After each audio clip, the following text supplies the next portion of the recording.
Presidenti i shoqatës së të verbërve Shpresa Katolike Ndoc Bjeshka ka ngritur sërish shqetësimin e pusetave të hapura dhe të dëmtuara në rrugë, të cilat prej vitesh vazhdojnë të jenë një rrezik i madh për personat me aftësi të kufizuara në shikim.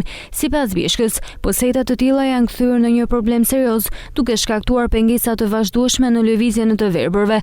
Ai ka treguar se si pasojë e këtyre dëmtimeve është rrëzuar dhe dëmtuar disa herë. Kena kërkuar disa herë, kena probleme të mëdha siç janë shprehjet e floga, edhe me shku me të shkolla austriake janë pusetat e hapura në të dy kryt, të cilën ne kemi shumë problem pa llogarit pusetat tjera si janë në Shkodër, e në për gjithë Shqipëri. Po siç është sigur me për kryet kalamajve jetën ndajme nuk më mend sa herë kam rënë puseta e Shkodrës. Pra kam fjalë në llogarit e tij se çfarë hallesh kena.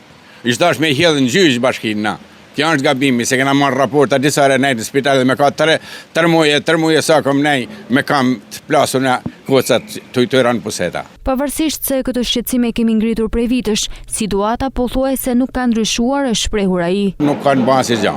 Ja nuk marrin masa, jo vetëm këto, por as rreth Shqipërisë, sepse unë jam presidenti i shoqatës për gjithë Shqipërinë.